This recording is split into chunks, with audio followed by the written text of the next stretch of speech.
Hello and welcome to episode number 57 of The Pitcher or the Hitter, the podcast by the M-SABR Dynasty League for the M-SABR Dynasty League. I am Cam. I'm Sahil.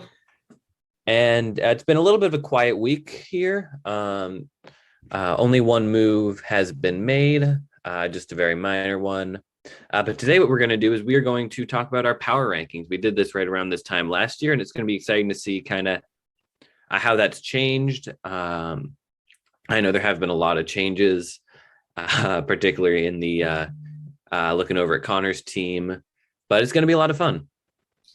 Yeah, absolutely. It's, always fun to do the power rankings. And I know you and I are kind of in disbelief looking at our rankings from this time last year and being like, this was how we ranked the teams. So I'm excited to, go through it. And why don't we get started with the one transaction, though, that's occurred since the very busy cut down deadline. Zane cut Trevor Rosenthal to pick up Zach Greinke. What did you think about that move? Yeah, so Greinke, I guess, has thus far been the only person who was cut at the roster crunch deadline to be added back to a team. It's always a little interesting with Zane cutting a reliever to add a starter, maybe kind of signaling a very small shift in what he's going to be doing for this year. Rosenthal, this past season, he was hurt. He was hurt for. Yeah, he didn't play. He didn't pitch at all. Yeah, why did he have Rosenthal to begin with? Why did he keep him through the roster crunch? I think I don't know why he kept him through the roster crunch, other than the fact that he pitched pretty well in 2020 down the stretch. But I guess he's able to stash him on his IL all year. I don't necessarily know why he kept him. Yeah, I don't know. But either way, he is couldn't hold on to him any longer. He is now on waivers. And Zane now owns Zach Greinke. One thing we were thinking, Greinke he's obviously a good pitcher, but do you think he's the best pitcher who is available? I'd say so. And from the perspective of like who's going to have the best season next year, I think Greinke, and I think he's shown signs of it this year, has entered a bit of a decline. His strikeout rate dropped, the ERA and FIP dropped a bit, but it kind of reminds me of Adam Wainwright in the sense that, like, you kind of know what you're going to get from him. You're going to get, some outings where he's going to be pitched pretty deep. He'll give you some innings. It's not going to be sexy, but it is what it is. I think it's a good pickup for EVO because, at this point, if they are indeed kind of engaging in a rebuild or a retool, kind of accumulating value in any way that they can, I think is smart. I think Greinke is more valued than Rosenthal. And honestly, if they make a trade with somebody where they go out and get a starting pitcher and the other team is a bit worried, about their starting pitcher depth, Greinke's kind of the perfect type of guy to throw in. Because I don't think he has a ton of value to EVO. And it could also solve somebody else's maybe rotation depth problem. So I like this move for them. I'm mildly surprised he wasn't claimed. And just overall, I'm surprised there hasn't been more ad drops because I certainly think there are players sitting at the bottom of some of these teams' rosters that don't deserve to be rostered when you look at some of the other players who are sitting here in free agency. But yeah, we'll see. I'm sure there's going to be more, ad drops and trades throughout the offseason. So we'll see how that plays out. Yeah. So I think Greinke is a good pickup, but I'm not sure he was the best pickup for this team. I think if you are a team that is rebuilding, which they seem to claim they are, then really what you want to do is pick up guys with the highest upside. And that's really not something that I think Greinke is. As good as he is, he's not a guy who could be a long-term guy or someone who could break out and be traded. And I think maybe there's something to be said that if Greinke has one more solid year, you can flip him. But really, I don't know. I keep looking over at guys like Chris Flexen or Zach Eflin, And I think those they could have been better pickups. I know Chris Flexen doesn't really have the strikeout numbers, but he did put together a solid ERA with a pretty good FIP as well. Not a lot of home runs allowed. Zach Eflin had a good year. I'm not sure. I know he ended the year injured. I'm not sure what his health. He'll be hurt to start the year, and that was one of the factors that kind of went into play with me cutting him. But I think if you're EBO and you're looking at like Efling and Flexen, you're looking at Greinke and you're thinking like, hey, like which one of these guys do you think is going to float around free agency for a while? And maybe you could go pick them up at a later point once you clear roster space. I don't think Greinke's necessarily the one that's hanging around just because he's a bigger name.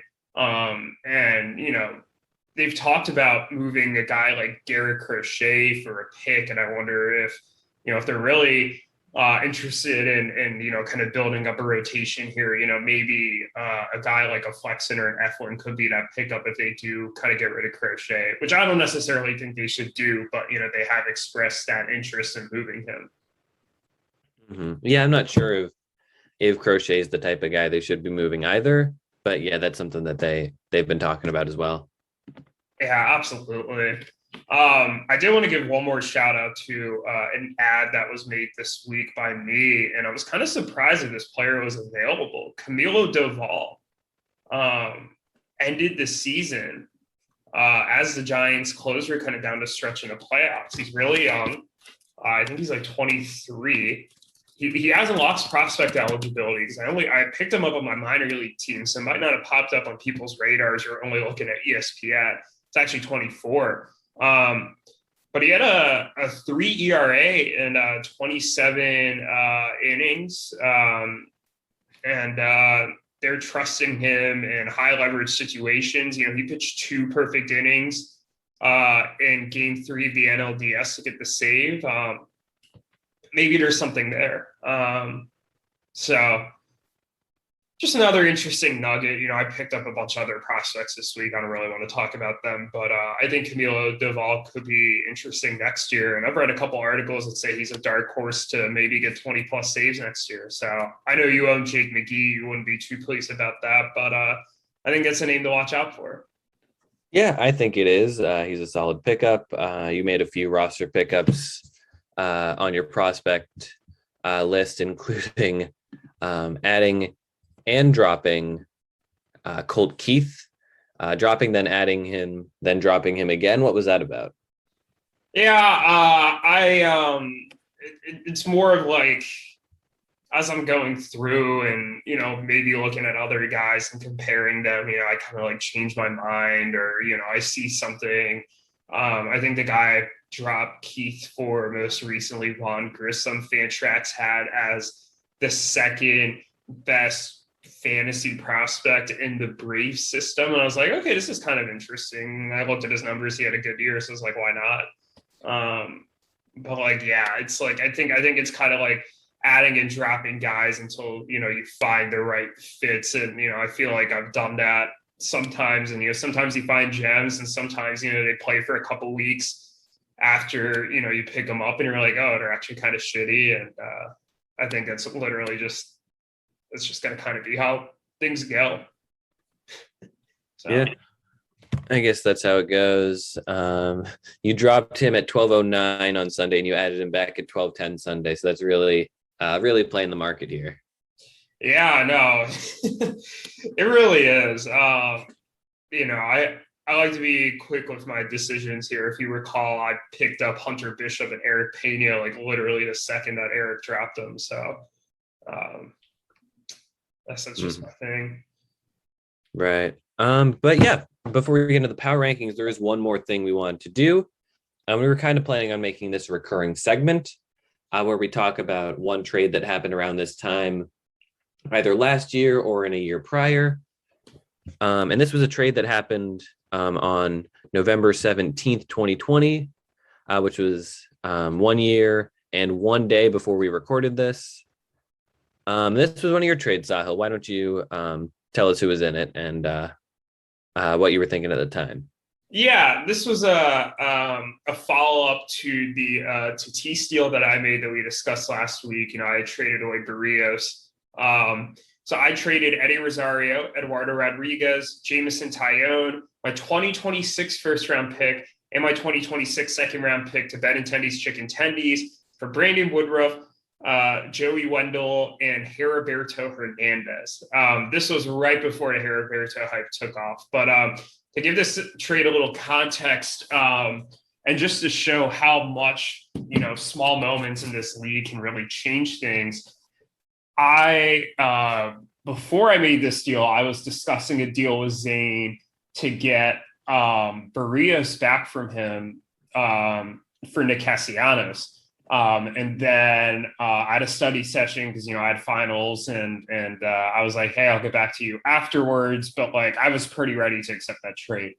I chat him after that study session. He's like, oh, you know, somebody swooped in. You know, Connor is interested in trading me Bobby Wood Jr. for Barrios. I was like, oh boy, like, you know, I hope this doesn't work out. But, you know, eventually it worked out for them. And I was kind of mad that I missed that opportunity because, you know, I wanted to bulk my rotation back up, you know, after trading Barrios. And I was like, I'm going to pivot to Brandon Woodruff. But I was pretty aggressive with Alex and trying to make offers for Brandon Woodruff. And finally it came together. And, you know, we all know the type of season Brandon Woodruff and Nick Castellanos had. And Barrios was also solid. Eddie Rosario was pretty solid in the playoffs, but not really solid through most of the regular season. So I think it worked out for me in terms of the value that I got, you know, instead of from Woodruff and Castellanos instead of Rosario and Barrios. Eduardo Rodriguez, the peripherals look solid, but I mean, he had like almost a 5 ERA. Jamison Tyone took a while to settle in, and by the time he settled in, Alex had already cut him. He was on Anthony's roster, and the picks are still a few years away from vesting. Heriberto, a couple of days later, turned into that complicated 3-team trade and into a meme. So there you go. Had Barrios or Castellanos happen, maybe Heriberto's not a meme, and maybe, you know, he's not somebody we really talk about ever. And I was eventually able to spin Joey Wendell off to Anthony for a third-round pick, and he ended up being an all-star. And Ben ended up back on the waivers this year. So pretty impactful trade looking back. And I'm very happy to have Brandon Woodruff. Yeah, so this trade was, I guess, our general introduction to Heriberto as a club, as a league. It was also, I would say it's probably the trade that's been brought up the most in random tangents in this podcast. I feel like every episode I have to cut out a tangent related to this trade. But yeah, no, you got a lot of pieces from a lot of different places to make this trade, and it worked out really well for you because you got Woodruff. Wensleydale you flipped, and then Heriberto, of course, we all know him. But you really did not give up a ton to get him. Eddie Rosario, I mean, went on and off your roster a lot of times, and didn't really do much in the regular season. Eduardo Rodriguez had better peripherals this year than I was expecting him to. I wasn't really very high on him going into last year, so I'm a little curious to see what he does next year. But the rest of the trade, I mean, there's not a whole lot to say that hasn't been said. It was just 1 year ago on the 17th. And now you're certainly happy to have Woodruff. Yeah, at the risk of going into one more tangent here, 2 days prior to that, the way I got Tyone, and I think this could be something I regret down the road, is I traded you Luis Matos and Connor's 2023 third to get Tyone and Lewin Diaz.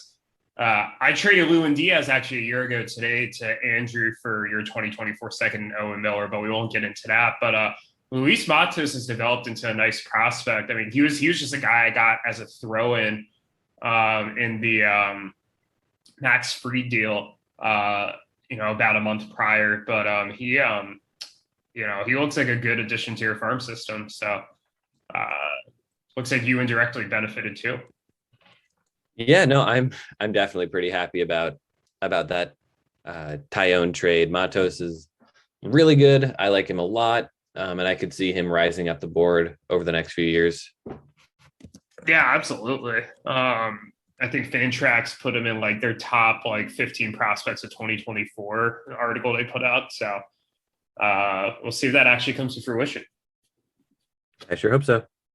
Yep. All right. But yeah, that's enough about that trade. Are we ready to go into our power rankings? Yeah, let's do it. As with last time, I think we're gonna go bottom up. And I think we're gonna just alternate who we have ranked here. Yeah, pretty straightforward. And yeah, this time we'll kind of compare to what we ranked them last year. And did you want to go first? Yeah, sure. I'll go first.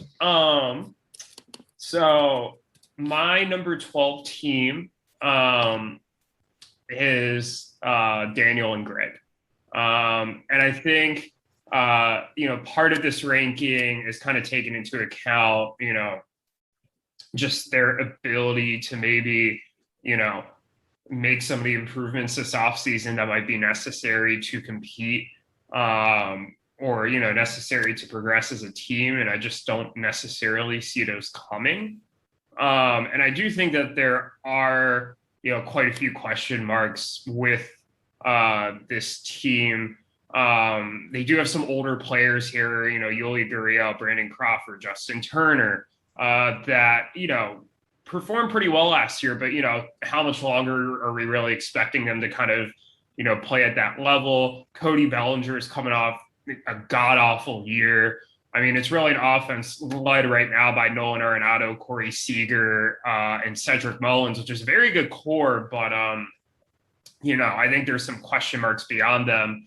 And then on the rotation side, Dustin May's still out with Tommy John, and Luis Severino's a bit of a risk.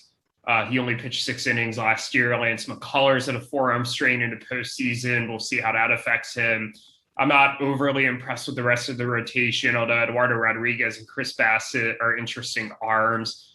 So I feel like that this is a team largely devoid of like talent depth wise. They have a couple good top end pieces, but the depth just isn't there. And just given the fact that I'm not really sure that the proper reinforcements are on the way, I had this team ranked 12. Yep, I also had this team ranked 12th. Yeah, pretty much for all the reasons you said. They don't really have a lot of reinforcements on the way. I'm not really sure what their future is, how likely they are to add pieces in the offseason. They did finish with the worst record in the league this year. And yeah, there are a few pieces who are pretty good. Gavin Lux could be good in the future for them. Corey Seager is probably their best player. But other than that, I mean, Bellinger took a step back. Arenado only had a 312 on base this year, although he did drive in 105 runs and hit 34 homers. He only had a 312 on base. That surprises me. I would not have predicted that. Yeah, no, it was pretty surprising. Man. But yeah, some of their pitching, I mean, Dustin May only pitched 23 innings. They were kind of counting on him to break out. And then, I mean, Daniel Lynch didn't really do well in his rookie year. Taijuan Walker had a good first half, but a rough second half. And just on the whole, I think this team needs the most work. I agree. Where'd you have them ranked last year? Because I had them ranked 9th. I had them 10th. Okay, so we're both pretty low on them, but not quite as low as we were on other teams. But we have a consensus here. 1 for 1 on the consensus train. But we'll see how many more we have the same. I know you and I had a really hard time ranking these. But do you want to get us going with number 11 here? Yeah, my number 11th ranked team was Yuki. This team, they finished 11th in the standings this year. They're going to be picking first overall in the draft after the lottery.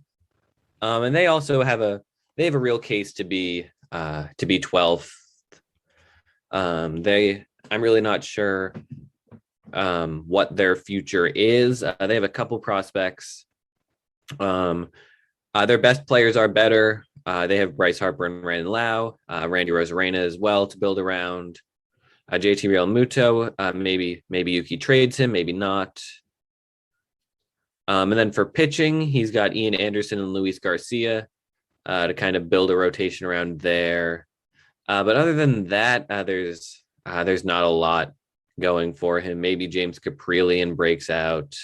Maybe Kenley Jansen keeps it going and gets him some saves. Cal Quantrill really and I forgot to mention Austin Riley, but he broke out this year too. So I think there's more upside with this team, but he just needs more above average players, because right now he's rostering a lot of guys who just aren't performing super well. And I think he's right now got the 11th best team. Yeah, I agree. I also had Yuki 11. This was the only other team that was really in consideration for last place. But I think, like you said, Harper, Lau, Rosarena, Real Muto, Austin Riley is a very solid kind of top 5 bats. I think Eduardo Escobar is a solid complementary piece. I think Dalton Varsho could be pretty interesting next year, especially with the catcher eligibility he's going to maintain. But we'll see if he really does anything. You know, there's a couple other guys sitting around here, maybe like an Ahmed Rosario or Abraham Toro, who, you know, kind of break out a little bit. But I still think this offense needs some work. I do think it has a little more depth than the Bellies. I think pitching wise, I agree with the names that you said. The only name you didn't mention that I wanted to highlight was Cal Quantrill had a sub-3 ERA in 150 innings this year. I think he's a decent piece moving forward. I think John Gray, assuming he leaves Colorado, is going to be a bit more viable of an asset. It is kind of concerning to me though, this Kershaw injury and the fact that the Dodgers didn't tender him a qualifying offer. And then Maeda obviously being out for the year next year is going to be rough for him too. So I think this rotation might need a little more work on the offense, to be honest. But I think this team as a whole kind of needs some work. I will say that Yuki's low-key made some of these acquisitions that he's needed to kind of improve his team. And it doesn't always look that way maybe at the beginning, but some of these guys are here. I think, he can definitely improve this team moving forward. That being said, I do think there was a pretty decent sized tier break between Yuki and kind of who I had at number 10. I think so. And last year I had Yuki at number 9. Where did you have him? I had him at 8 last year. Gotcha. Yeah, he made it all the way to the playoffs in 2020. This year, not so much the case, but he'll be picking first. Yeah, I think despite him making the playoffs in 2020, neither of us were particularly high on him. I don't think we thought it was necessarily repeatable. Right. But yeah, let's move on now to number 10. Who was your 10th place team? Yeah, my 10th place team was Andrew. And I love what he did in the early part of the season. Obviously, we talked about that a lot. And I think there's a very nice core here. Will Smith, Ozzie Albies, Brian Hayes, Dansby Swanson, who we just acquired, Jake Cronenworth, Brian Reynolds, Tyler Stevenson, if he decides to keep him, Luis Urias, just to name a few. Bats wise, I think this is a pretty solid group of bats, and a lot of them have the potential to improve because they're still very young. What knocks them down for me though is I don't really love this pitching staff. Montgomery, Plesac, Marquez, Luzardo, and Skubal are all guys who have flashed, but haven't really been able to either put it together consistently or haven't really been able to kind of, rise to that next level where you're like, okay, they could be an anchor of a fantasy rotation. I do think Tanner Houck has a lot of potential. I like him. And Ranger Suarez had a fantastic season. I was not expecting him to jump into that rotation and pitch as well as he did. So he low-key could be Andrew's best starter next year. And I know that he has a couple guys sitting in the farm who could come up, Kuiper Ruiz, Reed Detmers pitched 20 and 2/3 innings in the majors last year. Maybe he can make a bit of an impact. And I'm sure Torkelson and Nick Lodolo might be up at some point, maybe Josh Jung as well. So he does have some young reinforcements. And I think just kind of, despite the pitching staff maybe being a little bit iffy, I think a lot of the pieces are there for him to, continue to improve and take the next step next year. That being said, I think that Andrew would probably be well served going after a young pitcher or two this offseason, kind of adding to this group that he has right now. Mm-hmm. Yep. So my number 10, we're 3 for 3 picking the same team. I also had Andrew 10th, pretty much for all the same reasons you did. I think he's got a nice core in here, and it looks a lot better than it did last year. Some of these guys, I mean, Tyler Stevenson, he didn't even have at the beginning of last year. Brian Reynolds, of course, Ozzie Albies, and he got off to a hot start, even with Brian Hayes being hurt and struggling with injury throughout. So I think really excellent job on the offense. The pitching, I think Jesus Luzardo, there's no way he's as bad as he was last year. And I don't believe you mentioned, the one guy I want to mention, I don't believe you mentioned, was Tanner Houck. He had a phenomenal. Yeah, you did mention him. I did, but go ahead. I didn't say a lot about him. Okay, yeah, I do want to say a lot about him because he had a really great rookie year with the Red Sox. He made 13 starts, pitched 69 innings, and had 11.35 Ks per 9. Only allowed 4 homers. That's good for a 2.58 FIP. That is incredible. And the 3.52 ERA is pretty good on its own, but with the FIP being a full run lower than that, I think he is primed to put together maybe even an all-star campaign next year. I don't know, but if you've seen his stuff, it is pretty nasty. Just watching him in the playoffs against the Rays, I think Andrew has a really good one here, and I wanted to shout him out.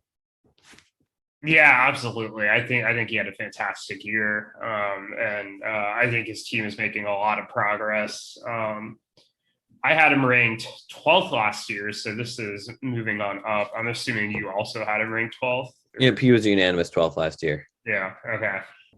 Interesting. We've been pretty unanimous so far. Are you going to change that with number 9? I don't think so. I think number 9 was a pretty easy one, and then it gets a little tough. 8 through 5 especially, but I had the Tendies 9th. Actually, now that I think about it, and don't spoil it, but I know you're pretty high on this team. Maybe you had them even above some of the next couple teams, but I think they're clearly a tier behind the teams in front of them. They finished the season 5-11-5, although they started out 0-5, so they were close to 500 the rest of the year. Tyler Naquin had a great year. Willie Adames, I was really close to trading for him last offseason. I'm kicking myself for not getting him.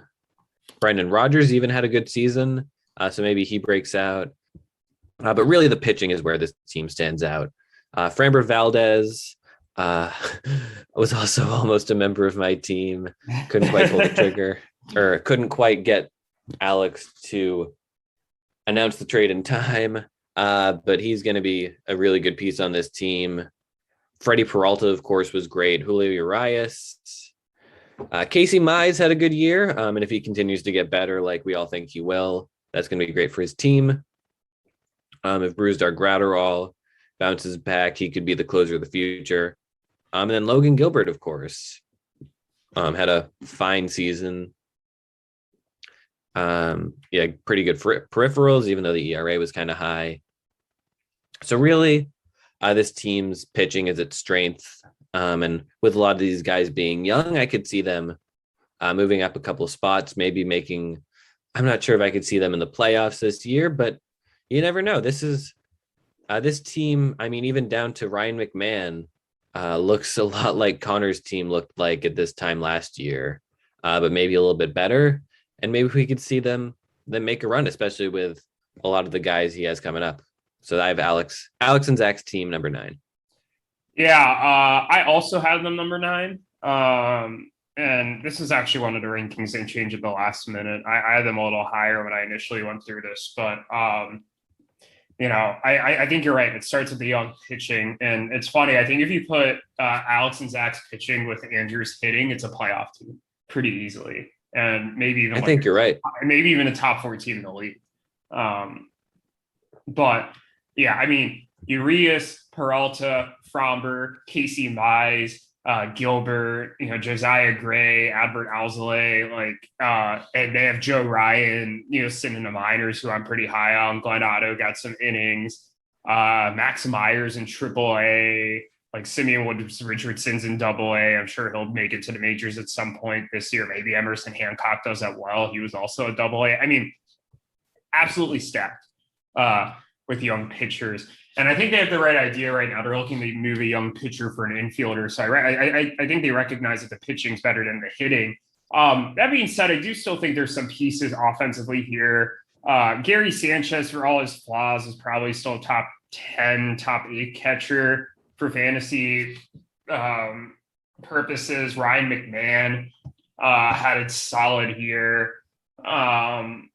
Brendan Rodgers finally came back. Maybe he's able to, have a bit of a better year next year. Ryan Mountcastle had a really solid year, although he needs to get that OBP up. Kyle Schwarber was really great, although it's yet to be seen if he's going to keep it up and where he'll be playing next year. Framil Reyes is a good power bat. You talked about Adames. I really like Brandon Nimmo for the OBP. I've talked about him quite a bit as a guy who I think is a bit underrated. So yeah, I mean, I think it's a solid team that needs some work. I think you're right. They kind of feel like a team that could slip into the playoffs. I think this is maybe the first team, although I think low-key maybe Andrew could slip in the playoffs if some of the pitching breaks right. I think Alex and Zach could definitely be a playoff team. And one other guy I'll highlight too, Riley Green could be up at some point during the year. I mean, I think he will because he's in AAA for the Tigers. And if he hits like he has in the minors, he could be another really nice young piece for that offense. Yeah, I think this is a solid team whose arrow's pointing up, but given some of the quality ahead of them, I think number 9 is an appropriate ranking. I had them last year at number 7. Where did you have them? I had them 8th. Okay. Yeah, I think they were coming off a playoff season, and I feel like last year there was a bit more depth at the bottom. Like, I feel like there's a lot more teams kind of around the same area in that bottom 4 to 5, as opposed to this year. I feel like there's more of a clear bottom 2. And then it gets a little better from there. So I don't know if me ranking them lower this year is indicative of what their team looks like now, although I guess the last time we did these rankings, they might have still had Brandon Woodruff at that point. Yeah, I don't fully remember. I think yeah, they must have at that point. They must have. Although they did trade away Robbie Ray during the season, and I think that rotation was looking really nice, and it still does look really nice. But boy, I wish they would have traded Robbie Ray for a bit more, because they really could have just set up that offense so nicely for next. I mean, who they did have when we did the power rankings last time was Max Scherzer. Oh yeah, I forgot about that. Although I'm pretty sure I said during that they should trade away Scherzer. They got Emerson Hancock, Luis Campusano, and Daniel Espino in that Scherzer trade. They also gave up Adolis Garcia. So, I mean, Espino's really shooting up the prospect rankings, and we all know that Hancock is really good. So, just adding to that pitching depth there. Yeah, I think that trade, I mean, obviously Scherzer was really good for Eric's team. This trade could really turn out to be a win-win for both sides. No, yeah, I think so too. I mean, no matter what happens with Scherzer now, it's a win for Eric, just because Scherzer rode him to a championship. But I really like some of these young pitchers that Alex has acquired. I think they've done a nice job. Absolutely. And yeah, is it whose turn is it now? Let's see. I did 12, then you did 12-11, then I did 11-10. then you did 10-9. So then I did 9. So I do 8. Yep. Your turn to do 8. My number 8 team, and this was tough, but I put EVO at 8. Wow. And it's kind of based off the fact that they're kind of ready to retool. And already as I'm saying this, I'm like, is this even right? But I'm kind of assuming that Zane is going to move some of the guys he put on the block. I'm assuming somebody's going to pony up for Trevor Story. I'm assuming somebody's going to pony up for Starling Marte. I don't think Nelson Cruz is on this roster. I think they're still going to have a decent core of bats, but it's really the pitching where it's going to fall apart for me. Because I don't fully trust a reliever strategy. And then I think it's like Verlander and Snell and Matt Manning are the 3 starters currently on the roster. And I guess Greinke as well, but I'm not sure Greinke's going to be on that roster to start the season. Zane left him on his bench, which, as we figured out last week, if a player's on his bench, that means that he's looking to move them. So I don't think he's going to be number 8 for long. I mean, I think when we do this next year, this team's probably, ranked as a playoff team. And, he's got some interesting pieces in the minors here that I think are going to come up next year. And we'll see to what degree, they make an impact. Shane Baz, Jaron Duran, Bobby Wood Jr. are kind of the 3 that I'm looking at. And honestly, even as I'm saying this, 8 might be a little low for where, I think 8 is low for where their roster is at this moment in time. But I'm making, I don't know if I want to call it a slight exception, but I think the fact that, Zane has made it very clear that he's going to sell, I think was a tiebreaker when I was looking kind of at a group of teams kind of in that 5 to 8 range that all looked pretty similar to me. So I had them at 8. I don't feel amazing about that ranking, but it makes sense to me at the moment. Wow, interesting. So this is the first time we've differed all day. Interesting. And my number 8 team, finally, my number 8 team is Ruthvik and Nick, the Deep Sea Devers. This team finished in 8th place last year, and they were a little bit above that Andrew Alex tier, but they were also a little bit removed from that clump of 3 teams. And I think right now that kind of fits with the level of this team. They a lot of their players just kind of look worse than they did this time last year, and I had them 4th last year. I mean, really, Michael Conforto, what's going to happen with him? They have Dylan Moore now, and Dylan Moore's terrible. They still insist on Dylan Moore, not Dylan Moore. They still insist on Willie Calhoun being a viable fantasy player. And really the hitting was never the strength of this team. And Eric Hosmer was just not good this year. And really outside of Rafael Devers, there's not a lot to be excited about, but Ty France did break out, so that's good for them. And the pitching is good. Logan Webb had a phenomenal season. I know Eric doesn't think it's repeatable. So we'll see about that. But then you look down and it's not looking as great as it did. I know Jose Barrios was a solid ad, but Dinelson Lamet was injured and not very good. Jacob deGrom was injured for the second half of the year. So when is he going to come back and how's he going to do? Shane Bieber was injured for a lot of the year. He was really good, but not his Cy Young performance from 2020, which really carried him. Side note, they've got the new Guardians logo in the background of all the Cleveland players. That's very cool. Very excited to see that. Oh, do they? I think. Yeah, the G with the wings. Click on Shane Bieber. Oh, nice. So tomorrow is at 9 a.m. is when the Guardians are officially, the Indians are transferring over to the Guardians. So this is the last time we'll be recording when they're the Indians. Yeah. Although I guess No, that's ESPN true. already changed it. Yeah, ESPN has them as the Guardians. I'm not sure I love the name, but I love the logos. Yeah, the logos are sweet. The name's awful. Yeah, I mean, apparently I was in favor of the Spiders, but apparently everyone in Cleveland wanted it to be the Guardians, and that was really the only people who wanted it to be the Spiders were people who weren't actually Cleveland fans. Yeah, I mean, I don't even know if Cleveland fans really wanted the Guardians based on some of the reactions I've heard. But yeah, I mean, I think they could have thought this through a bit more name wise. I'm not a fan of the Guardians. Yeah, I think I'll get used to it, and I love that G with the wings. That's awesome. Yeah, yeah, I love it as well. But anyway, I don't really have a whole lot to say about this team other than um, there was a lot of regression, especially from Lamette and some of their other starters. Logan Webb does make up for it, but overall, I think this team is number 8.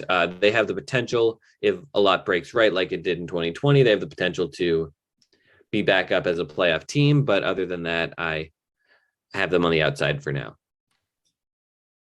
Makes sense. So you had them ranked fourth I had them last ranked year? fourth. I had EVO ranked second last year. I'm not sure if I mentioned that, and I'm pretty sure I said that there was a tier break between EVO and you, which aged very poorly. That certainly did. Do you want to break trend here and have me do my 7? Because I had Ruth Nick at 7. Yeah, go for it. Yeah. So I had them at 7 for a lot of the reasons that you said. And initially, I had them slightly higher, but I think, for the reasons that you said, they don't deserve to be ranked in the top 6. I think last year we acknowledged that everything kind of went right for them in 2020. And this year, everything went pretty much the opposite. So I think that they're not as bad as they were this year. They're not as good as they were in 2020. I think what concerns me about Ruthvik and Nick is maybe they're a little bit insistent on kind of hanging on to some of these guys longer than they should. I think Willie Calhoun is a big example. Willie Calhoun is now 27, and he had a 310 OBP with 6 homers last year and 284 plate appearances. I mean, that's not exciting. He had the 1 year in 2019 where he hit 21 homers and 337 plate appearances. And maybe you're like projecting that out and being like, hey, he's like a 30-ish home run hitter. And he did out to 320 OBP. He's followed that up with 2 bad seasons. He only had 48 RBIs in that year. He had 21 homers too. I mean, it's just, I'm over him. I mean, I think they should have maybe tried to. I get why they didn't bail after last year, because he had a decent 2019 at the age of 24. But I think after this year, I think it's time to bail. And I don't think anybody would pick him up if they cut him. One of the reasons that I do have him ranked kind of, how to rank higher initially is I think just these 7 names, Jacob deGrom, Shane Bieber, Jose Barrios, Logan Webb, Rafael Devers, Ronald Acuna, and Alex Bregman. Now, Webb and Barrios broke out late, but of the other 5 names, 4 of them spent significant time on the IL this year, which I think kind of explains their poor performance. And some of them did regress a little bit. I mean, Bieber is not as good as he was in 2020.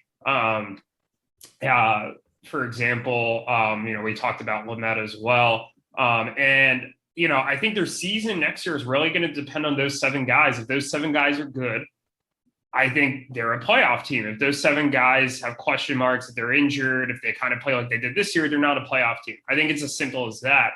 And I do think they have a couple of all right depth pieces. I really like Ty France. I think Conforto is going to bounce back. I think Carlson next year is going to be even better than he was this year.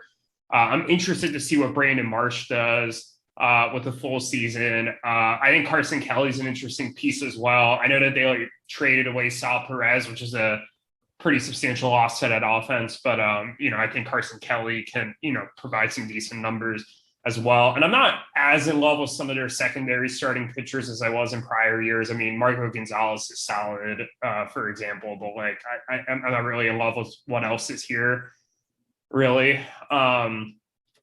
Mackenzie Gore is in AAA. Maybe he does contribute for them next year. That's a side note. But you know, until they acquire more depth, I don't think I can rank this team higher. But the top end talent is there where they do have kind of the ceiling that they did in 2020, coming just short of the finals and, being able to make it, even if not as a top 4 team, as a team that, makes it to the playoffs as a 5 or 6 seed and maybe, kind of maybe it has an upset, like Connor, had a couple in the playoffs this year. So I had them at 7.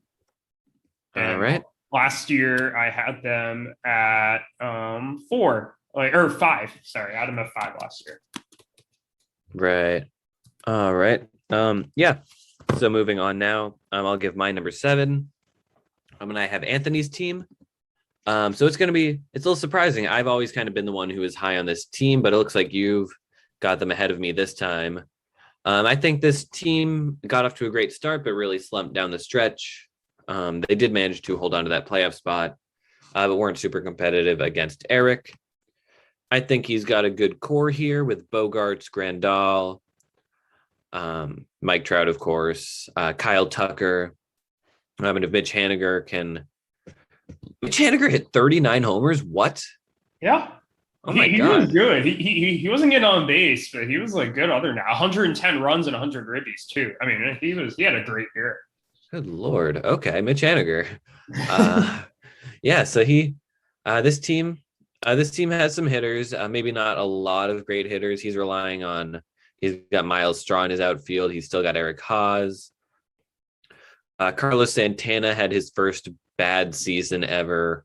And he was a really steady guy for like 7 or 8 years. And now that's looking like it may be coming to an end. And the pitching has a lot of guys who can break out. I like Christian Javier. Mike Soroka missed all of 2021. Dane Dunning, I guess. I know he got off to a great start, but I guess it didn't hold through the rest of the year.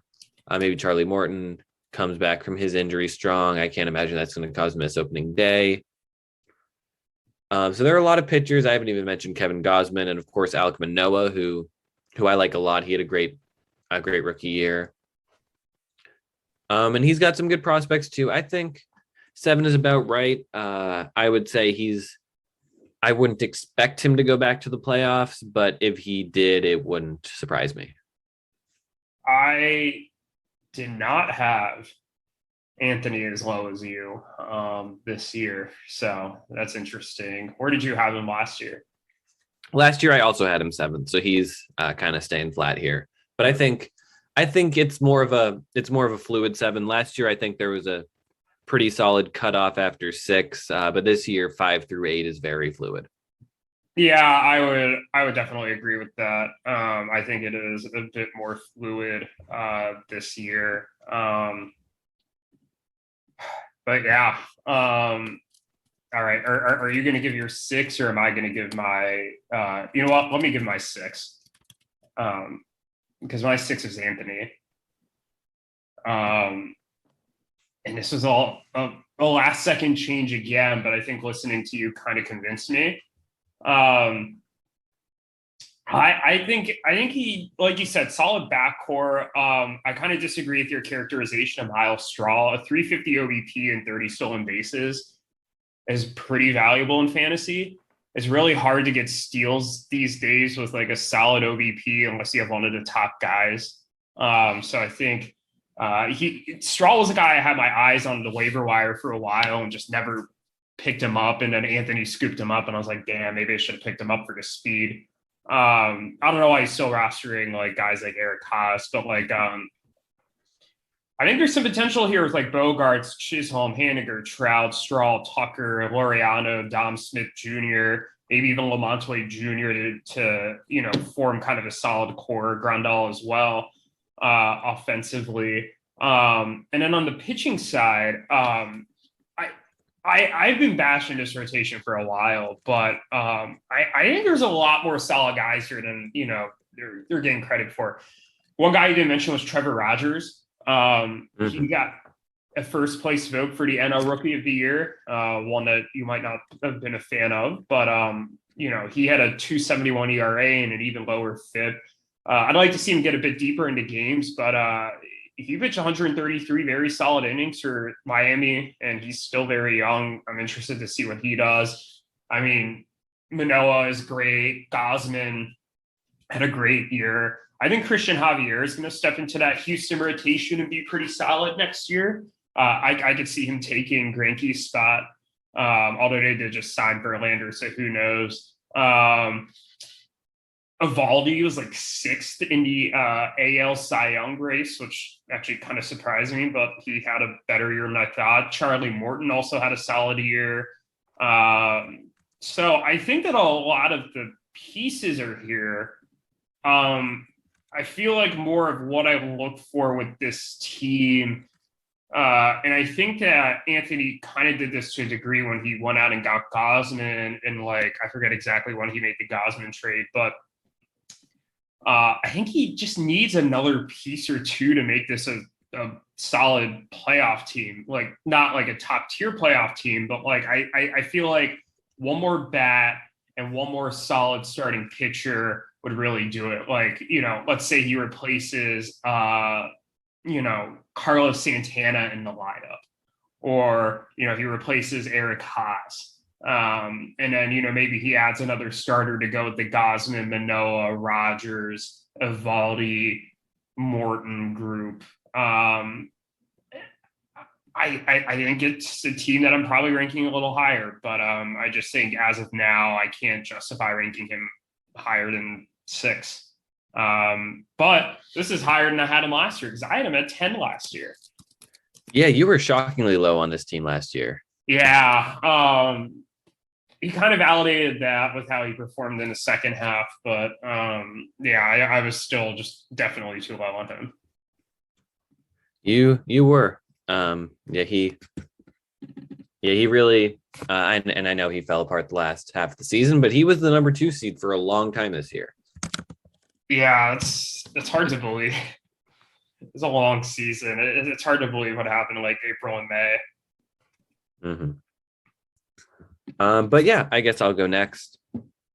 In my number 6 team, I had Jake and Clayton. And this team just narrowly missed out on the playoffs. They got hot down the stretch last year. And I think they've got a good team. Matt Olson had a really good year. Manny Machado, Bo Bichette, Jose Abreu, JD Martinez. This team has a lot of big hitters. Yordan Alvarez as well. And even if Suarez can bounce back, I know he had a good September. If he can carry that forward into 2021 or 2022, rather, that'll be really good. Hunter Renfroe even had a good year. He drove in 96 runs, hit 31 homers. So we know this team can hit, but a lot of the pitchers are a little more iffy. Steven Strasburg, I'm not sure if he can stay healthy. He's still holding on to Patrick Corbin. Spencer Howard really struggled this year. And DeSclafani wasn't as good down the stretch. Maybe his first half was a fluke. Zach Gallen, I'm worried about. And then of course Mike Clevenger. He missed the whole season with an injury. He's had Tommy John twice now. Does anyone really think he's gonna bounce back? And Carlos Carrasco certainly did not bounce back. So I think, really, with the exception, I know Sandy Alcantara is the type of guy who can build a rotation around. And he had over 200 innings this year. That's really good, especially for a younger guy. And then Luis Castillo wasn't amazing this year, but he was pretty good. And I'm still always a little bit worried about him. I think I'm very concerned about this rotation. He has a high quantity of starting pitchers, so I can see him winning quality starts most weeks, and strikeouts, of course. But there are not a lot of guys I like, and with the exception of Edwin Diaz, there aren't any relievers. So there's something's gotta something's got to change with this team to boost them up into the top 4 or so. But I have them 6th. Yeah, I'll go again because I had them at number 5, and I when you go back to looking at like the top players on this team, they're really good. I mean, Matt Olson was fantastic. Manny Machado was solid as usual. Bo Bichette is a legitimate stud. Jordan Alvarez had a very good year. JD Martinez and Jose Abreu had solid years as they usually do. Even Mike Zunino somehow hit 33 homers. I really like the offense. I mean, I think the pitching staff, it's really, like you said, Alcantara carries it, Castillo. Frankie Montas was like actually finished surprisingly high in the Cy Young rankings, and he had a much better season than I thought. So I think you're right. It's a very good top 3. I think the rest of this pitching staff is not very good, or they have question marks. I mean, can DeSclafani keep it up? I'm not sure. Can Gallen bounce back? I really like Gallen, but I'm not 100% sure. Alex Wood's an injury risk. It's just the top end talent is just so good, and I think that like unlike Ruthvik, like they have some of the depth pieces around that top end talent where you're like, hey, this is probably a playoff team. And honestly, I think the way they played last year, they should have been a playoff team. They kind of got unlucky there at the end. That being said, like I think the gap between them and the top 4 is pretty significant. And I think a lot of it has to do with the rotation. But I think that the potential is there. I mean, Jake's made a lot of, moves over the past, year. So I've no doubt that he's still gonna, make some moves. As an aside, had they not kind of tried to mail it in at the beginning of this season and trade away Scherzer and Lynn, where I think we're having a very different conversation right now. Because, I mean, a rotation with Scherzer, Lynn, Alcantara, Montas, and Castillo as your top 5. Whew. That's pretty good. Yeah, that's a pretty damn good rotation. I have him at 5. I had them at 6 last year. Or did you have them last year? You might have already said that. I had them at 5 last year. Okay. I think you and I had the same top 6 last year, just in a very slightly different order. I think so. Yeah. But do you want to start with your number 4? So I haven't given my number 5 yet. Oh, okay. Yeah, we've kind of switched up the order. Yeah, my bad. I've been doing that so we could talk about teams like back to back. Right. Because it happened to work out that way. I don't think that's going to be much of an issue moving forward. So yeah. My number 5. It's the last team that's left in this tier, and that is of course EBO. Kind of surprising. You had them at the bottom of the tier. I had them at the top. Basically, I looked at the team. I saw, Zane is maybe thinking of trading a bunch of people away, but he hasn't done that yet. You never know if he's really going to follow through. In fact, I wouldn't be surprised if he completely reverted his plan and decided to trade for a bunch of good starting pitchers. You really never know. And if you look at the team, this offense is absolutely loaded still. I mean, if Anthony Rendon bounces back, he's got Trey Turner, he's got Marcus Semien, Mookie Betts, Trevor Story for however long. Joey Votto had a great year. Paul Goldschmidt was great. And the pitching leaves something to be desired, of course.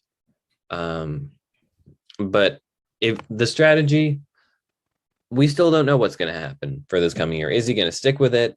Is he not? I mean, it didn't work and carry him to, it didn't work exactly the way he thought it would, but there was some flukiness. I wouldn't, if he got some more, a couple top line relievers.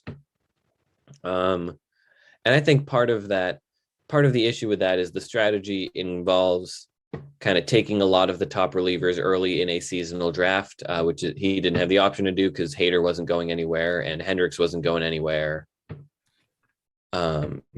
So maybe that's kind of a point against the strategy, but either way, he got hot down the stretch, made it to the playoffs as the 5 seed. So it's not like he struggled the entire year and it was an abject failure. And there's not stuff to take and move forward, and even stuff that can be explained away by flukiness. So really, I think this team's in a very interesting spot. I think leave it the way it is. They're still a playoff team because they were a playoff team last year, and they were better in the second half anyway. And whatever moves he makes, I think I still trust this team to kind of hover around that area. Yeah, I mean, this was the most difficult ranking for me. I'm kind of surprised you had him at 5. I kind of thought you put him at like 6 or 7. Yeah, I really deliberated with. I mean, I was mostly set with Ruthvik at 8, and then 5, 6, 7 was so hard, and I switched that a bunch of times. Yeah, I mean, it had the only reason I put EBO at 8 because I would have put him higher. The only reason I put them at 8 is just I don't think they're going to keep this team. I think he's pretty intent on trading away some of these guys. I think I would have probably had them around 6 had I expected him to keep these guys. Because, I mean, he's only a year coming off almost winning a championship. Like, I don't think this is a bad team by any means. I do think it's a bit older. I do think the pitching strategy was a little fluky this year, the way it worked out, but maybe it's just inherently fluky. We don't know. Maybe just didn't execute properly. I mean, I'm not going to speculate, but like, I'm not ready to, rank them in the top 5, given the information that I have right now. Mm-hmm. Yeah, no, they're going to really, and they were, I agree, the hardest team to place, but they really, we're going to have to just kind of take it week by week with them. Yeah, no, absolutely. They're tough. I don't envy us having to rank them again moving forward because it's going to be impossible. I feel like. Mm-hmm. Oh, absolutely. Where did you have them last year? I had them 2nd, and I believe you did also. I did. So it's interesting. I think you had EBO 5, I had them 8, and because you had them 5, you shifted everybody that I had in 5 to 7 down to 6 to 8, and because I had them 8, I had them at 5 and 7. So, but we had the other 3 teams we just talked about in the 5 to 8 range in the same order. We did, yeah. So the only thing we really had different was I just had EBO 3 steps up the ladder.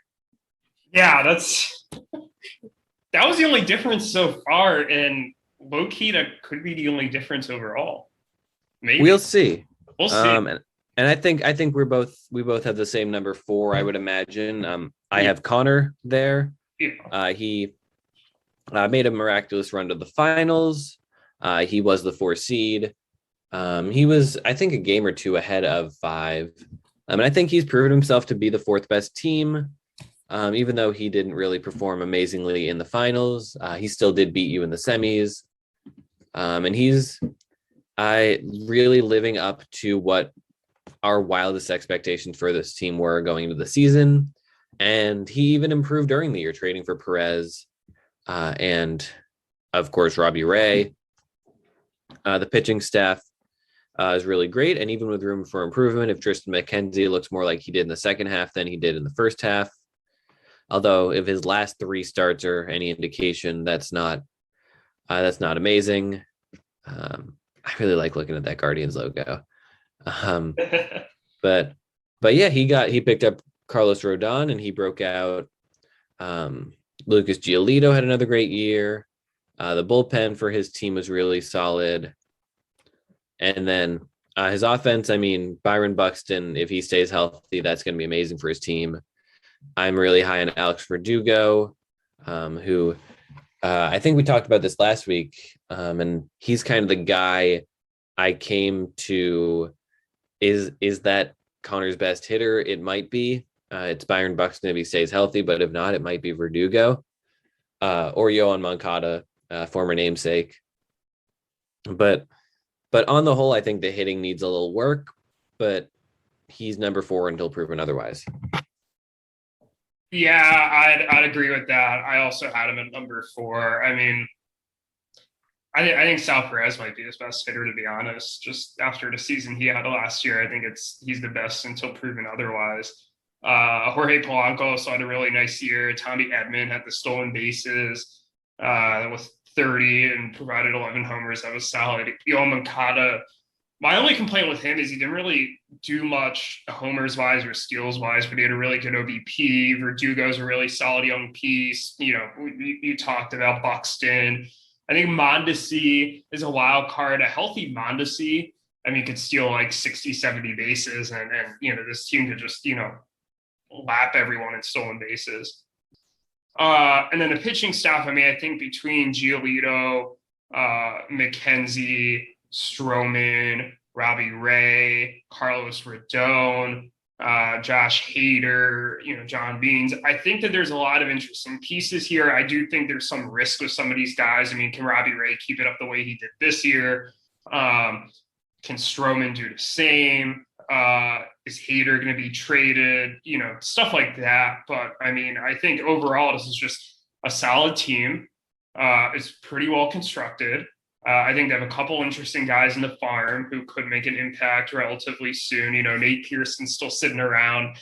Joey Bart, I expect to be traded at some point for somebody better, or not somebody better, but somebody that he could put in the majors, because he's blocked right now by Sal Perez and he just got Diego Cartaya. But I like this team. And I think you're right. Until proven otherwise, I think you have to rank them at number 4. That being said, I do think, well, I think there is a tier break between 4 and 5. I also think there's a tier break between 3 and 4. And I think until Connor shows next year that he was able to sustain this success, I have a hard time putting him kind of in that top tier of teams. And I mean, I think you heard me all season when we were talking about the matchups, being like, hey, Connor, you know, hasn't really beat any of the big teams. He's kind of beaten up on some of these weaker teams. He's really yet to show that he's capable of beating one of these top teams. And until then, it's impossible to put him in that top tier. And he did prove me wrong to a degree, because he beat, I believe, EBO and then me in the playoffs. Those were 2 very good teams. He did lose to Eric, but like, I'd like to see it out on a more consistent basis before I'm ready to jump him up a tier. Mm-hmm. Yep. No, absolutely. And yeah, on to number 3. Wait, before we do that, where did you have him last year? Did you say that? I had Connor all the way down at 11 last year. I did as well. So we were both very wrong last year. We're both eating crow. We were. And if that holds true next year, maybe Yuki's in the finals. Dear God. Well, Yuki and last year. Or I guess we'll figure out where we ranked Eric here in a second, but yeah. We will. But on to number 3. Who is your number 3? Oh man, I really went back and forth with this. I really did. And my number 3 is you. Yeah, I heard that. You didn't like that. You have, I mean, top to bottom might be the best organization in the league. But if we're just looking at your prospects for kind of next year and the players I think are going to be relevant, I mean, look, Vlad, fantastic. Soto, fantastic. That Judge, fantastic. That's about as good of a core of bats as any team has. Probably the best, like, core period. I mean, Vlad and Soto, I mean, just forget it.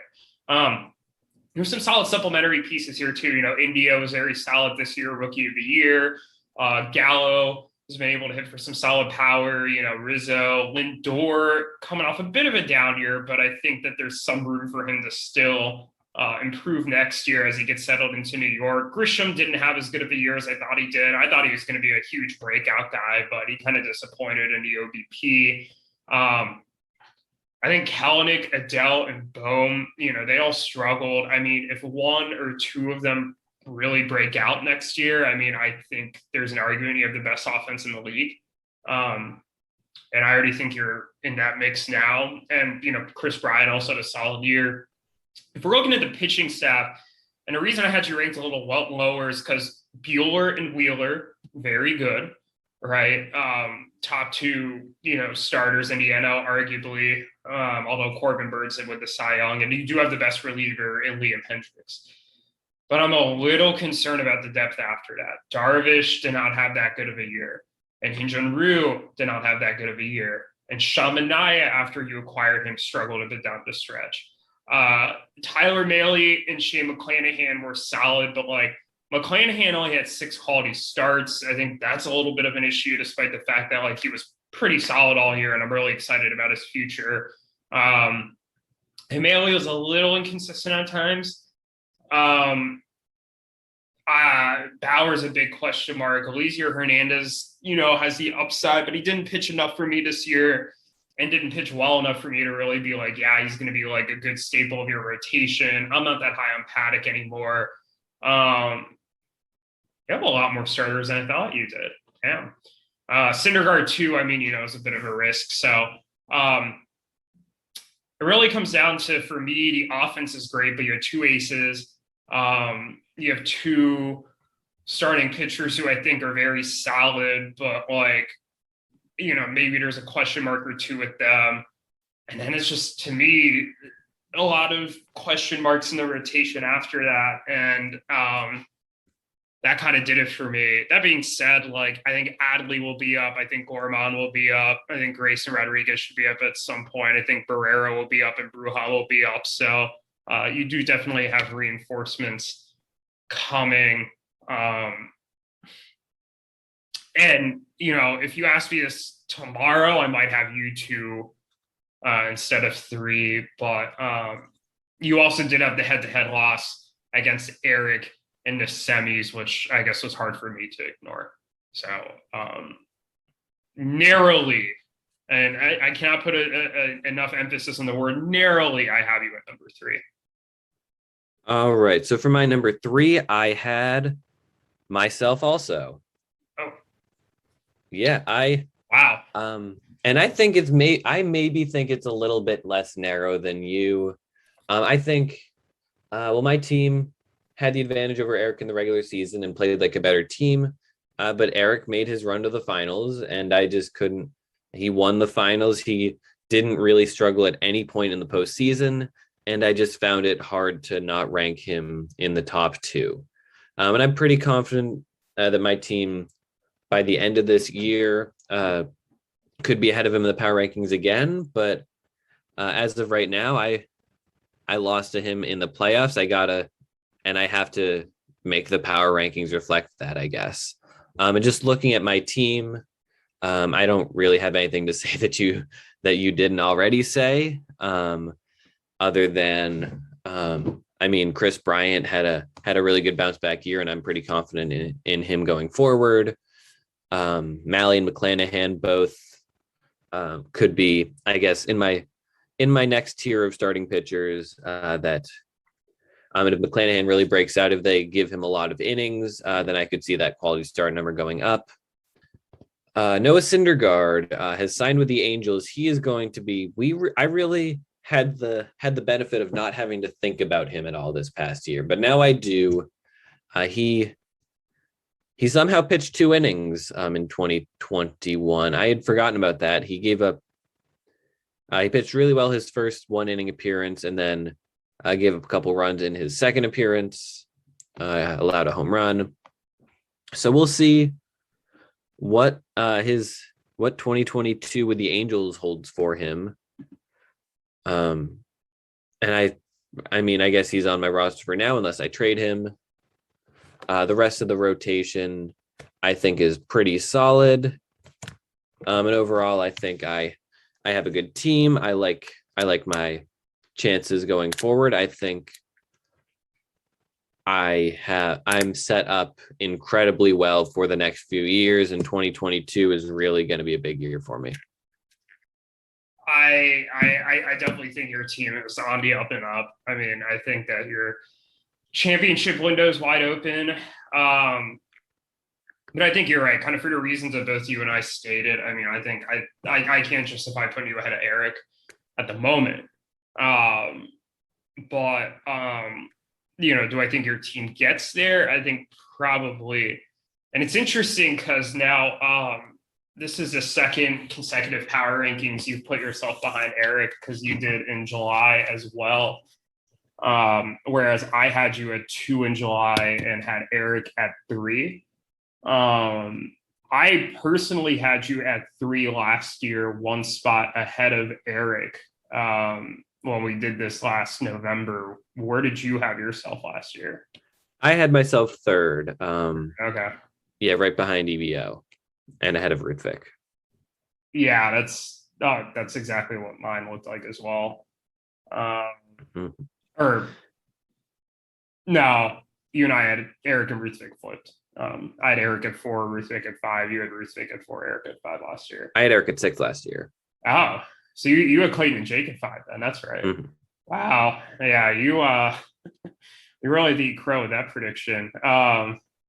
Who did you put at 6 this year? You put I had Jake at 6. Okay, so by your logic, it's a Jake v Yuki finals if we're following how you had them ranked last year. I guess so. Jake and Yuki in the finals. That would be weird. Yeah, that would be very weird. If we're following where I had Eric and Connor last year, it would be Connor v Yuki in the finals. Man, hey, Yuki in the finals. I think book it. Dear God. All right. Do we want to go to number 2? Let's go to number 2. Real quick on my team, I just want to say that I finally this past year proved that I beat your team for the first time and I beat Eric's team for the first time. I've proven that I can do it. It's a possibility, and that hopefully will allow me to do it in the future and get into that top 2 permanently. Well, hopefully you can figure out a way to get past the semifinals. We will see. I mean, it's only been 2 appearances, but there's if I don't make it to the finals this year, I'll start asking questions. Yeah, you should. As an aside, I'll be interested to see what you'll do with these 11 starting pitchers, because I don't think you're going to keep all 11 of them. We shall see. Yeah. But yeah, yes, number 2. I think it's my turn now to go. Yep. And in second place, I have Eric. I decided I think he's the number 1 team, and we'll get to who that is later. They're head and shoulders above the rest. 2 and 3 are kind of in a tier together. Me and Eric, because of course we are. How could our teams not be in a tier together? They have been. I think I called right before the semis. I said that our teams were 2 asteroids slowly moving towards each other and getting ready to collide. They collided. I almost said collid. That's not the past tense of collide. They collid, and Eric came out on top, and he comes out on top in my subsequent power rankings. His team on paper is definitely worse than mine, but I mean, he knows what he's doing. I'm more able to give him the benefit of the doubt than I was last year. Is Ohtani going to repeat what he did this past season? Who knows? I don't know. I can't imagine he does, because this was just really special. But if he's like 90% of what he did this year, if he's healthy, he's going to be very important to this team. Jared Walsh broke out, and he's just kind of, he's found a lot of guys who can stick. Like Jesse Winker is going to stick on this team. Chris Taylor is probably going to stick on this team unless he lands in a bad situation. Frank Schwindel is not going to stick on this team. I don't think he's going to be a guy going forward. And then, of course, I haven't even mentioned Wander Franco. How could I forget him? Eric owns his own 20-year-old wonder kid. And the pitching, I mean, he has Corbin Burns, the NL Cy Young winner. Tyler Glasnow, I'm assuming he's going to be back next year. He's going to be a big part of the rotation. I don't think so. I don't think he's gonna be back till 2023. Really? Yeah, that's Yikes. kind of what I've been Um, hearing. well, I guess we'll see about that.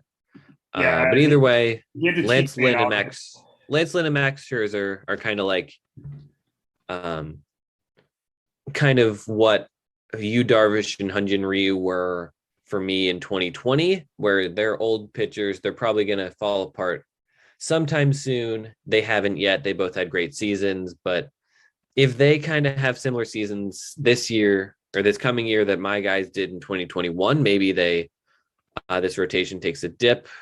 Um, but Eric also still has a lot of guys who can make up for it. I haven't even mentioned Pablo Lopez and Joe Musgrove. This team really, um, it's going to be interesting to watch, and I have them ranked second. Yeah, I also had Eric ranked second. And I think there is a lot to like here. I think it's a very solid core of hitters. I think Lane Thomas, low key, could be really solid for him next year. I think that's a name to look out for. And Nicky Lopez at the steals at a high OBP. I mean, I think he's also a pretty solid piece offensively. And then I think on the pitching side, I think you're right. Like, I think they have one of the better pitching staffs in the league. Burns, Musgrove, Lopez, Scherzer, Lynn, Sale, and they got Wainwright. So I think that's also a really solid rotation. I agree with you. I think Ohtani, this is probably the best year that he's ever had. I don't think we're necessarily going to see him repeat this year. I still think he's going to be very solid. I played Eric twice this year in the regular season, and he lost to me twice. So even though I didn't get a chance to play him in the playoffs, I had a hard time. I thought about ranking him above me because he won the finals, but I had a hard time kind of justifying it, kind of weighing the two teams against each other and looking at the regular season performances and the postseason performances and just kind of putting everything together. But, I think you and I both have to eat a bit of crow for how we maybe had Eric a bit lower last year coming off the down 2020. I think I kind of trusted his skills a bit and ranked him at 4, even though I didn't necessarily think he had the 4th best roster. But we'll see what happens. I mean, I don't necessarily know if Eric always makes the best trades, but I do think that he makes up for it with some good waiver wire pickups. And I think that unlike last year, there's enough of the core kind of built back up where like he should be fine. He didn't have the Trevor Story and the Jacob deGrom like he did the first 2 years. And I kind of, mentioned that last year. And then he went out and got Jose Ramirez and, he's got Corbin Burns. So, guys like that. So I think 2 is appropriate. I do think he's a smidgen above you. I don't think it's a significant jump as I had stated earlier. But I don't have the questions with his rotation that I have about yours. And I think that's what makes the bigger difference, even if I think your offense might be slightly better. All right. Yeah, that's definitely fair. And yeah, moving on to number 1, there's only one team left for both of us. Go talk about your team for a little bit. Yeah. I had the best regular season record, lost in the semis, disappointing loss. I think the one stat I kept going back to when I was looking at this was that of the playoff teams last year, I only lost to 2 of them. One was Connor in the semis, and one was you blew me out. But I beat Eric both times. I did beat you once in the regular season. I swept Connor in the regular season. I beat EBO the one time I played them in the regular season. I swept Clayton and Jake, even though they weren't a playoff team. I thought they were pretty close to one. And then I swept Anthony. So my team still did a lot of things right. I've made a couple of moves this offseason, which I think have kind of tightened up a couple of my holes. Wilson Contreras is definitely an upgrade over Sean Murphy. I am rostering Luis Coutinho right now. We'll see how long that lasts. But I think there's definitely room to, upgrade my rotation. But I think that last year's kind of version of my team was the best version that I had put together yet. And I still think it's built to do well over the next few years. There's a lot of solid young players on this roster. I mean, Tatis, Castellanos is coming off a nice year. Freeman, nice year. Altuve, Correa, who I know you really want. Pete Alonso was solid.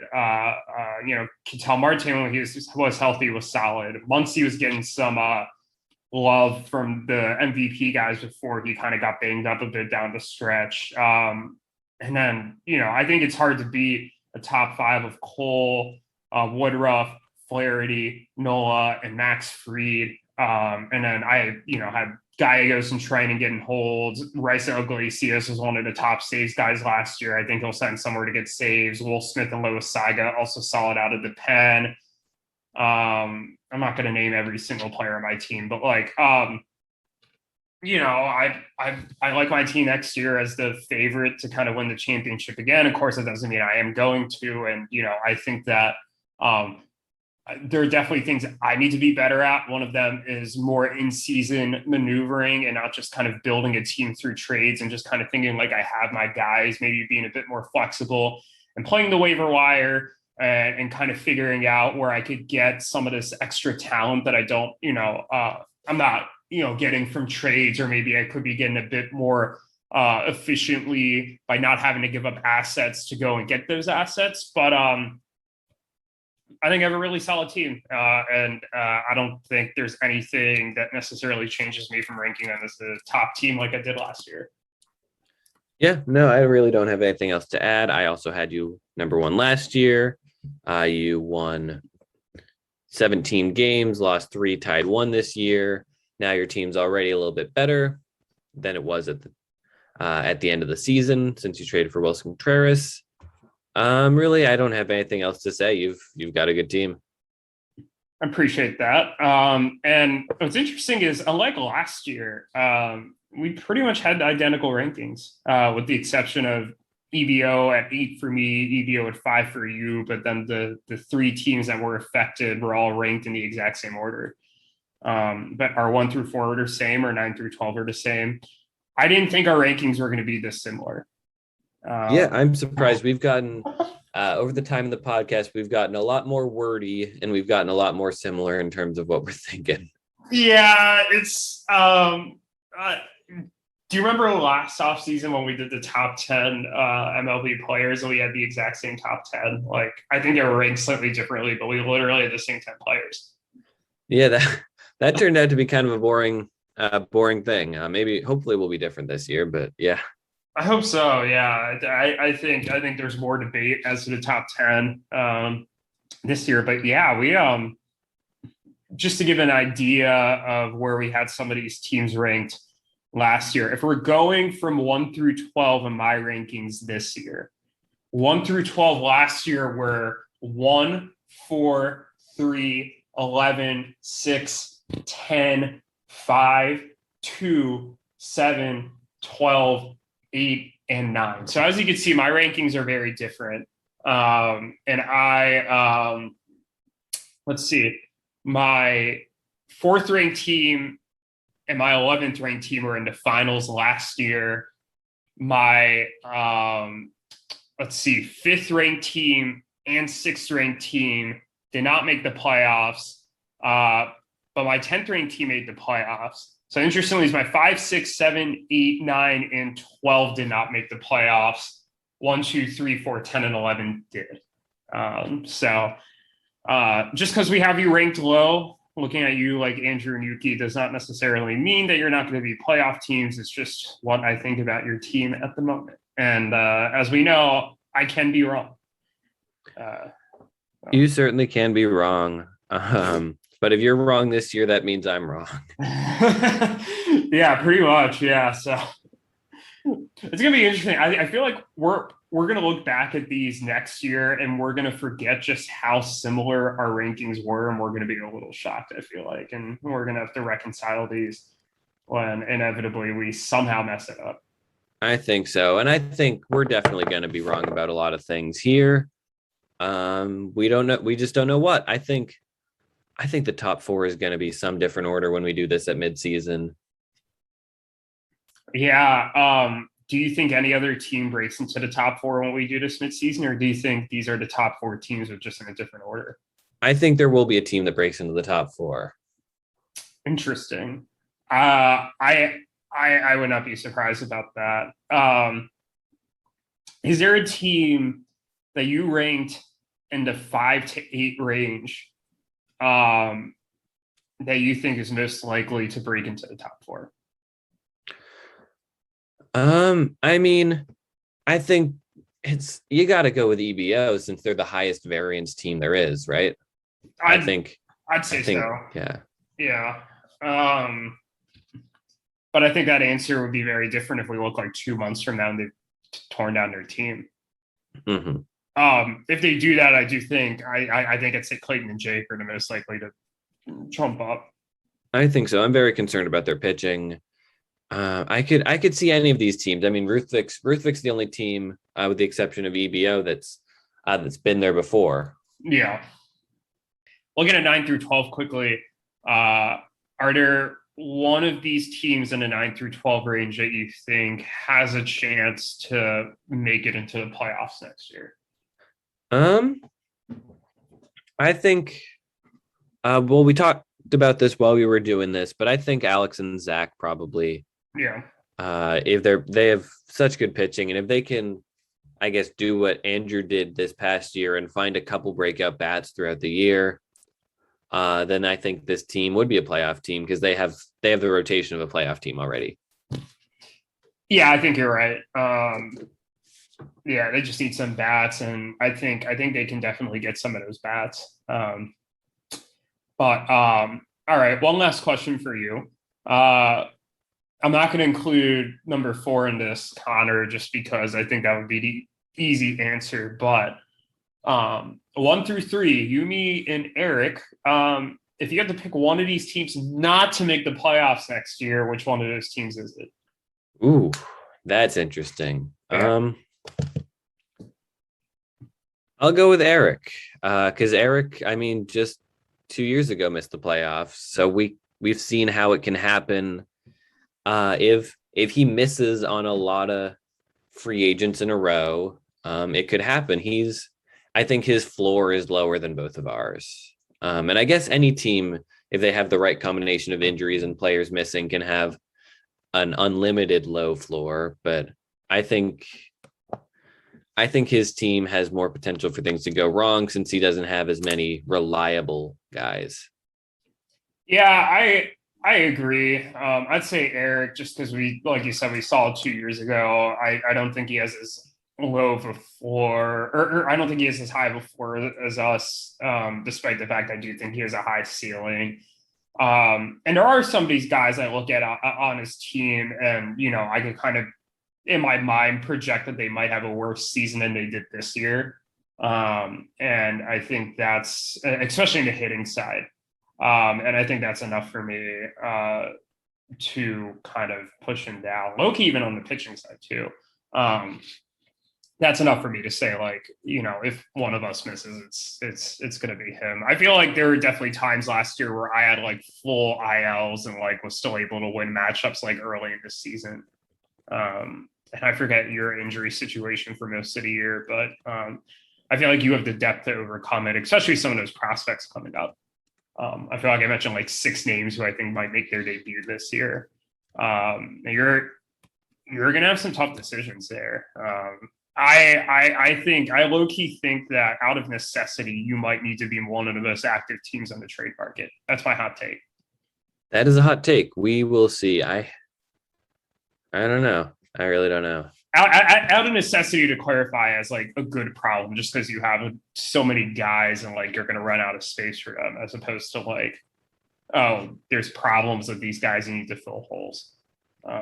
That's true. Also, given that you're now a team that's made it to the semifinals the past 2 years, to what extent do you want to roster all these rookies? But it'll be interesting. I think that was all the questions I had about that. The only other thing I wanted to ask you, not related to the power rankings, but I guess kind of related. These power rankings are a snapshot of what we think in November, but obviously there are going to be a lot of moves that happen between now and April, whether it's trades or free agent pickups. The draft's still going to come up, and I think historically there's been a bit of a flurry of trades right before the draft as people kind of figure out how they're going to accommodate some of these prospects. We've seen 7 trades so far this offseason. 6 of them have involved me. One of them was a 3-team trade. How many trades do you think we see this offseason total? So including the 7 that we've had already. Well, how many were there last season? Okay, so to put this in perspective, and I think last offseason we had 95. We had 55 the offseason before that, and 16 the offseason before that. Okay, I'm gonna say 43. 43. Okay. I think we're gonna be lower than last year, but I think we're still gonna get a good amount. Yeah, I think we're gonna be lower just because COVID kind of made it a unique situation, and largely like after November of last year, things kind of died down to look more like a normal off season. Yeah, I think that I'm going to say 50. I don't think we quite hit the number from the 2019-2020 offseason because that offseason was also slightly longer because of the late start. But like, I also don't think that, we're suddenly going to revert to like making like no trades. That's just not this league's MO. Yeah, no, we're not going to go down to 0 again. That's we have a bunch of active owners. Yeah, we have a bunch of active owners, and I think that there's enough teams that want to make moves or have expressed interest. I know I've talked to a couple of teams who are kind of gearing up for some off-season trades. Mm-hmm. Yeah, no, absolutely. We'll see what happens. I don't have anything in the works yet, but we'll. I know some teams do. There's one big trade potentially on the horizon, and maybe that'll spark some other ones. Yeah, I hope so. I mean, the cut deadline sparked some action. Maybe we get like a fall or winter meetings coming up soon. Maybe that'll spark some action. I have a feeling the trades are going to kind of come in clumps this offseason. I don't think they're necessarily like, it's not like we're going to see like, a few a week. I think it's going to be like, hey, like there's going to be like 10 this week and like 0 the next week. But we'll see what happens. It's going to be a fun off season, as all off seasons are. We have some fun stuff planned for the podcast as well. But yeah, anything else you want to mention before we hop off here? No, that's about it. This episode we were hoping would be a quick one, and somehow it's going to be just as long as last week's. Oh shit! Yeah, it's almost 11. We spent over twice as long on power rankings as we did last year. Yeah, I feel like we were kind of efficient when we discussed like the first like 4 teams, and then we kind of got derailed a bit. But that's us. Like you said, we're getting more wordier. More wordier indeed. Yeah. Shit. I mean, we basically the same rankings. I mean, at some point, like, took us double the time to have basically the same rankings. All right. Yeah. Well, we'll talk to you next week. Yep. See you then. No one man should have all that power. The clock's ticking, I just count the hours. Stop tripping, I'm tripping off the power. The system broken, the schools closed, the prisons open. We ain't got nothing to lose. This podcast is good.